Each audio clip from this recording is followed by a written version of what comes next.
Dear students, triangle के आज इस नए लेक्चर वीडियो में आप लोगों का वेलकम। हम जो प्रॉब्लम्स कर रहे हैं, लास्ट क्लास में आपने इंटरनल एंगल बाइसेक्टर थ्योरम हमने की थी। अब है आपकी external bisector of an angle theorem. External bisector of theorem क्या है कि देखिए, ये आपके सामने एक ट्रायंगल ABC है और इस ट्रायंगल ABC का ये एंगल A है BC। तो एक्सटर्नल एंगल ये हुआ,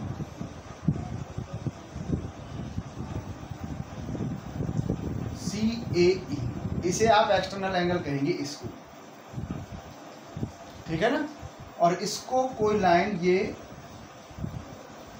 AD क्या करती है, बाइसेक्ट करती है, एंगल 1 और एंगल 2। इसको बाइसेक्ट किया तो आपको प्रूव करना वही B से। अब पॉइंट D तक है, ये बाइसेक्टर जो लाइन है AD है ना। AD लाइन बाइसेक्टर लाइन है, तो B से D और C से BD अपॉन क्या लिया मैंने, CD। जब BD अपॉन CD लिया तो क्या आएगा, B पे कहाँ पर है, A के साथ है, तो इज इक्वल टू क्या, AB अपॉन किसके साथ, AC के साथ। ये हमें यहाँ प्रूव करना है। तो given in triangle ABC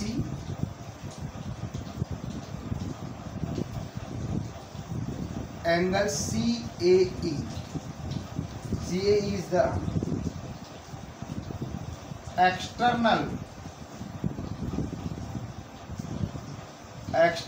angle, ठीक है ना। और AD bisect angle CAE। AD angle CAE को बाइसेक्ट करती है, यानी angle 1 is equal to angle 1 is equal to क्या है, एंगल। तो हमें प्रूव करना है यहाँ क्या, B से D तक BD अपॉन दूसरा पॉइंट कौन सा इस लाइन का, C से D तक CD। कॉन्सेप्ट को समझ लीजिए, इज इक्वल टू A से B, क्योंकि पहले B लिया है तो AB अपॉन C लिया है तो क्या आएगी, A से। ये हमें प्रूव करना है। इसको प्रूव करने के लिए यहाँ हम कंस्ट्रक्शन करेंगे। क्या कंस्ट्रक्ट किया हमने, ये जो लाइन है आपकी कौन सी, AD, इसके एक पैरेलल लाइन मैंने बनाई CF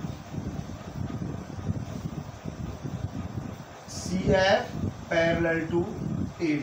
ये मैंने कंस्ट्रक्ट किया है यहाँ। और इससे मुझे क्या बेनिफिट मिलता है वो मैं देखता हूँ। इस एंगल को 3 नेम दे दीजिए और इस एंगल को लिख दीजिए 4, ठीक है। तो यहाँ हम देखते हैं प्रूफ।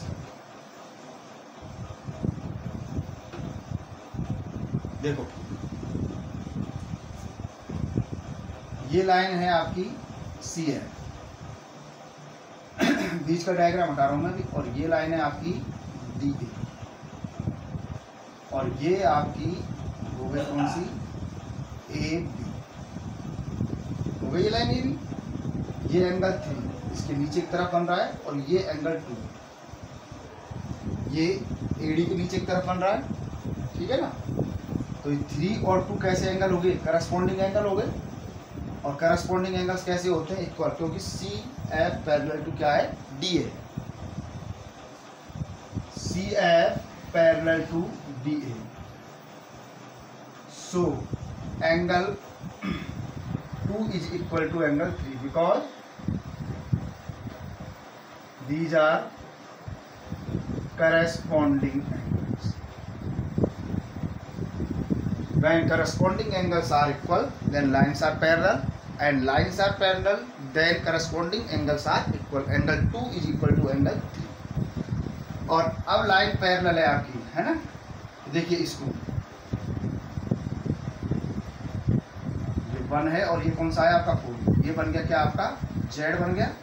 और Z के जो कॉर्नर साइड में जो एंगल्स होते हैं उनको कहते हैं क्या, हम क्या कहते हैं, इनको कहते हैं अल्टरनेटिव इंटीरियर एंगल्स। एंगल 4 और एंगल 1 क्या होंगे आपके इक्वल।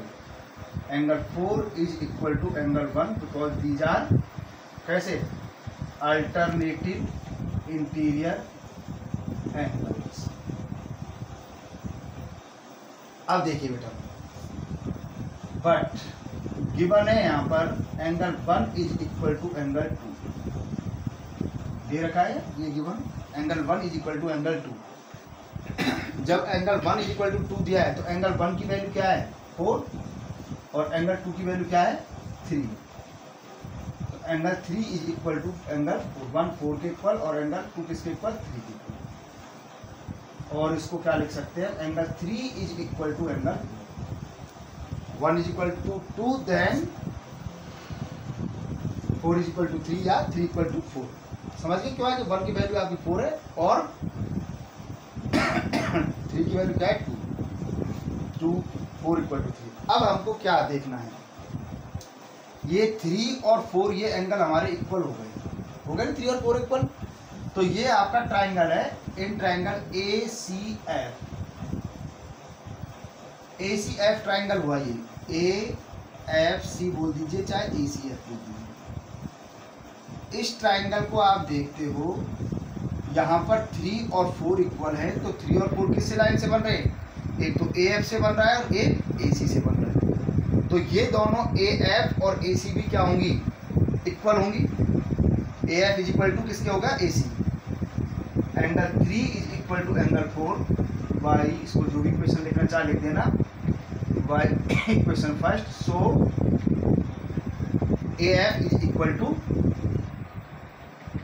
AC, क्योंकि ये आपका ट्राइंगल एक तरह से क्या बन गया आइसोसेलियस बन गया, दो एंगल इक्वल है तो आ गया ना AF is equal to AC। अब आप आइए भाई साहब इधर, ये लाइन पैरेलल है in triangle ABD। In triangle ABD, मैं ट्राइंगल ABD यहाँ बना रहा हूँ, इसके अलावा तो डायग्राम तो आपको यही बनाना है जब थ्योरम प्रूव करनी है तब। ये मैंने ABD ट्राइंगल बनाया है यहाँ ABD, और इधर से ये CF पैरेलल दे रखिए किसके AD। तो क्या होगा यहाँ से होगा आपका BD। इन ट्राइंगल ABD में क्या है CF पैरेलल टू AD। ये कहाँ से आया, आपने कंस्ट्रक्ट किया था आपने CF पैरेलल टू AD। तो इससे हम लेते हैं by basic proportionality theorem. Basic proportionality theorem से क्या होगा, BD अपॉन CD, है ना, BD अपॉन CD। क्या लिया मैंने, कंप्लीट लिया है। इसके साथ क्या आएगा AB, B से लिया था BD कंप्लीट, तो B से 1 अपॉन CD अपॉन क्या आएगा A। बेसिक प्रोपोर्शनल थ्योरम मालूम हो गया आपको, कंप्लीट। इधर यहाँ से यहाँ लिया है, C से D तक लिया है, तो कहाँ से आएगा F से लेकर के A तक आएगा, तो AB upon AF। But AF किसके इक्वल आया हमारा, AC के। AF is equal to AC कहाँ से आया, बाई प्रूफ।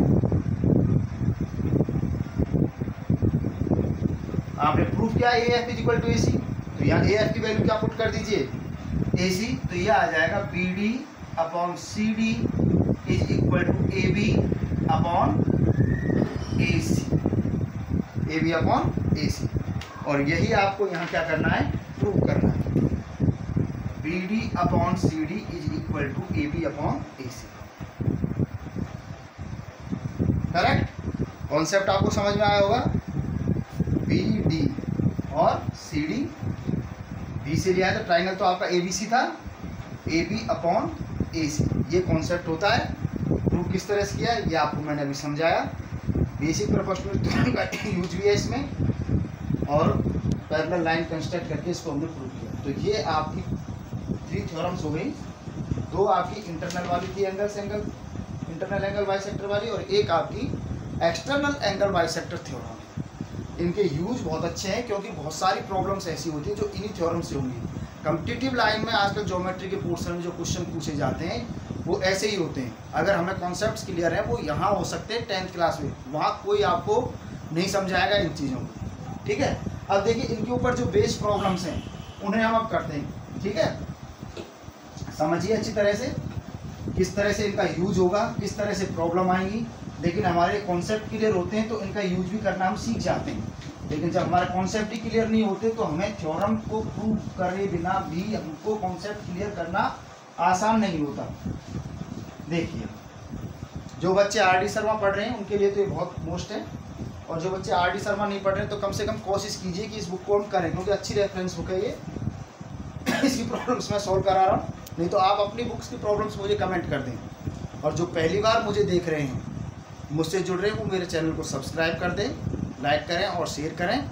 आपके लिए अच्छी से अच्छी बेस्ट टीचिंग मैं उपलब्ध कराने की कोशिश करूँगा। ये एक डायग्राम दिया है A, B, C और ये D। इसमें दिया है AD is the bisector of angle A, यहाँ गिवन है AD is the bisector of angle A, BD is equal to 4 centimetre, DC is equal to 3 centimetre and AB is equal to 6 centimetre. Determine find करनी है आपको AC। अब बेटे देखो, आप केवल इसके डायग्राम को हम समझे और इसका जो कंटेंट है उसे हम देख करके हम इसके आंसर निकालेंगे। यहाँ पर बीपीटी लागू नहीं होगी क्योंकि बाइसेक्टर दे रखा है, एंगल बाइसेक्टर है ना। AD is the bisector, ABD कितने की है 4, BC कितनी है 3, AB कितनी है 6। फाइंड क्या करनी है AC, ये हमको फाइंड करना। तो एंगल बाइसेक्टर थ्योरम से लिख दें बाई इंटरनल एंगल है ये तो, है ना, by internal angle bisector theorem. Internal angle bisector theorem क्या कहती है, BD अपॉन CD, ठीक है ना। जो ये बाइसेक्टर लाइन है, एक अपना वर्टेक्स B है और दूसरा वर्टेक्स क्या है C। तो वर्टेक्स B से D तक और वर्टेक्स C से D तक, पहले B से लिया है तो इसके साथ में लाइन AB आएगी, और बाद वाला C से लिया है तो उसके बाद लाइन क्या आएगी AC। BD upon CD is equal to क्या, AB अपॉन AC। BD कितनी 4, CD कितनी 3, AB 6 अपॉन AC आपको फाइंड करनी है। क्रॉस मल्टीप्लाई कर दीजिए, 4AC is equal to 6 into 3, then AC is equal to 6 into 3 upon 4, 2 जा 4, 2 3 जा 6, then AC is equal to 9 upon 2, यानी AC is equal to 4.5 senti. तो ये आपकी 4.5 सेंटीमीटर आ गई AC। समझिए किस तरह से सॉल्व किया है। अब इसके यूज हैं और देखिए प्रॉब्लम्स, यहाँ पर कुछ प्रॉब्लम्स और देखते हैं इसके ऊपर, और आप भी करते रहिए। देखिए डायग्राम कैसा भी हो, डायग्राम से कोई फर्क नहीं पड़ता है, केवल उसके कॉन्सेप्ट से फर्क पड़ता है हमें, है ना। ये आप एंगल बाइसेक्टर थ्योरम को पहचानेंगे क्वेश्चन में कि भाई ये क्या कहना चाह रहा है हमसे और क्या फाइंड आउट करवाना चाह रहा है। ये एक डायग्राम दिया है, देखो इसने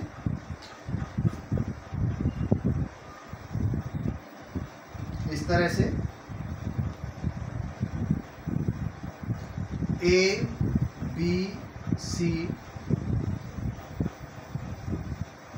D, 6 माइनस एक्स, एक्स ये 10 सेंटीमीटर, ये 14 सेंटीमीटर, ये एंगल 1 और ये एंगल 2। AD दे रखा है इसने, AD is the bisector of angle BAC। AB is equal to 10 centimetre, AC 14 centimetre, BC 6 centimetre, find BD and DC। देखो इसको देखिए, इंटरनल एंगल है, ये भी है ना।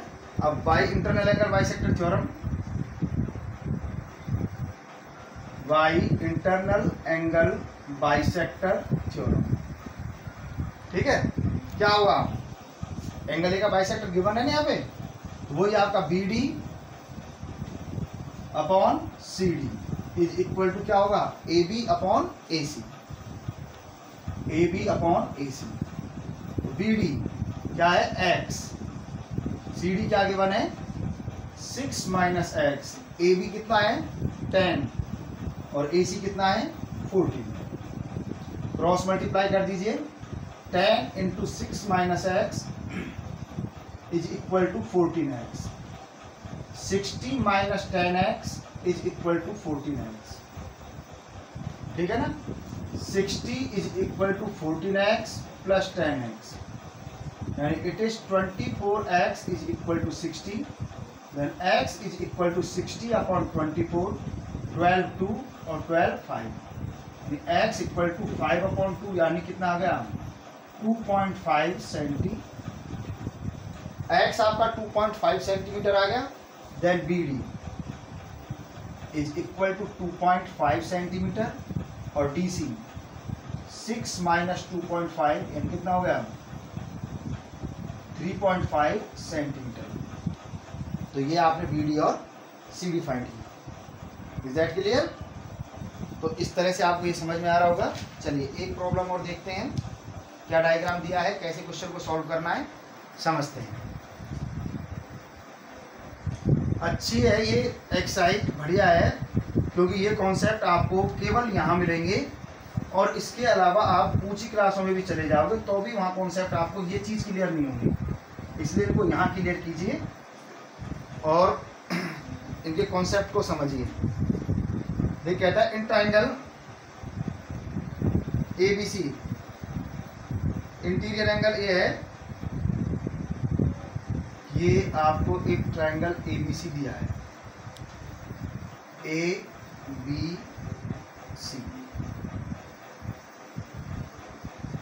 Angle A interior ABC, BC in D,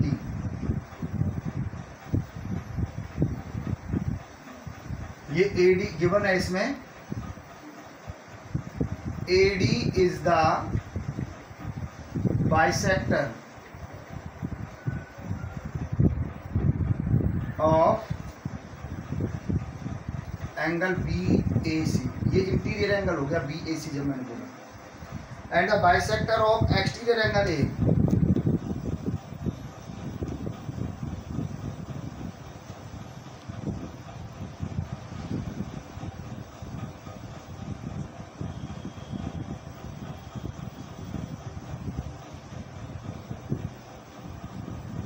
ये आपका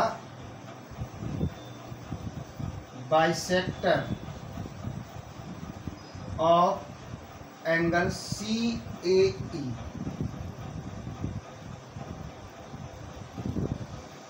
इसको exterior angle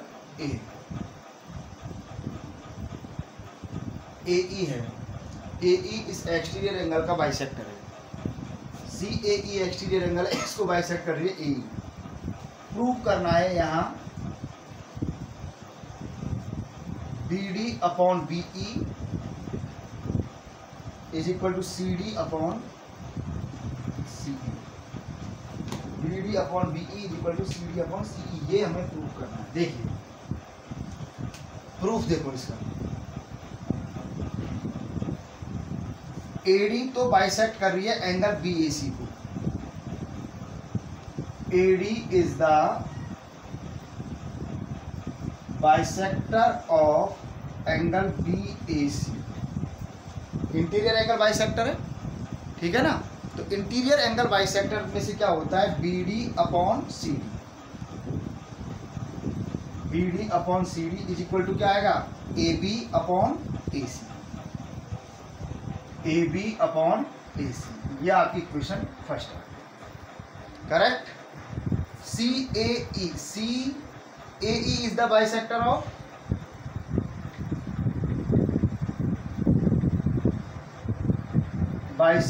of angle, exterior angle A। तो ये AE बाइसेक्ट कर रही है एक्सटीरियर एंगल को, तो हमारा ट्राइंगल तो क्या है, ABC है ना। तो यहाँ पे क्या, कहाँ से आएगा, आप देखो इधर B से E तक, और दूसरा वर्टेक्स क्या है ट्राइंगल का, C है, C से E तक, BE upon CE is equal to किससे आया, B लिया था ना, तो क्या आएगी लाइन AB, और C ट्राइंगल की कौन सी साइड है, AC। आगे समझ में, एक्सटीरियर एंगल बाइसेक्टर के वर्टेक्स तक पहुंचना है, पहले तो D वर्टेक्स था एंगल बाइसेक्टर, तो BD अपॉन CD इस तक गए, यहाँ से AB अपॉन AC आ गया। अब E है आपका, एंगल बाइसेक्टर का कोऑर्डिनेट कौन सा है, E है, तो B से लेके कहाँ तक, E तक, और सेकंड वर्टेक्स कौन सा हुआ आपका, CE, तो AB upon AC। Why equation first and equation second, first और सेकंड इक्वेशन को आप देखोगे तो यहाँ पर दोनों ही AB अपॉन AC के इक्वल है। जब ये दोनों AB अपॉन AC के इक्वल है तो क्या आएगा, BD upon CD, AB upon AC की वैल्यू क्या लिखते हैं अपन, BE अपॉन CE। इस AB अपॉन AC की वैल्यू यहाँ लिख दी मैंने, BE अपॉन CE, और यही मुझे फाइंड करना था, यहाँ करना BD upon BE is equal to CD upon CE। ये आ गया अपना, अब इनका क्रॉस मल्टीप्लाई कर दीजिए, BD into CE is equal to BE into CE, कर दिया क्रॉस मल्टीप्लाई। अब BD इसके साथ में ये ले आइए, क्योंकि मल्टीप्लाई हो रहा है तो कहाँ जाएगा ये, डिवाइड में, इज इक्वल टू CD, अब ये कहाँ चला जाएगा, तो BD upon BE is equal to CD upon C। आगे यही आपको क्या करना था, प्रूव करना था। तो आपने ये एक्सटर्नल और इंटीरियर एंगल बाइसेक्टर थ्योरम समझी होंगी, इनके कॉन्सेप्ट समझे होंगे। आप वीडियो को पूरा वॉच करके इनके कॉन्सेप्ट को इजीली समझिए, और प्रॉब्लम होती है तो कमेंट में कीजिए। आप मेरे चैनल को सब्सक्राइब कीजिए, लाइक कीजिए और शेयर कीजिए, और ट्राइंगल के वीडियोस अच्छे से देखिए। ट्राइंगल का चैप्टर 10th क्लास का एक मेजर चैप्टर है, सारे वीडियोस देखो। रियल नंबर का मैंने मेथड डाल चुका हूँ 10th के लिए, 11th के लिए कॉम्प्लेक्स नंबर दे दिया है, और 12th के लिए अब तक मैं जो दे रहा हूँ इंडेफिनिट इंटीग्रेशन, इसके अलावा मैं देता रहूँगा, और आप देखते रहिए और सीखते रहिए।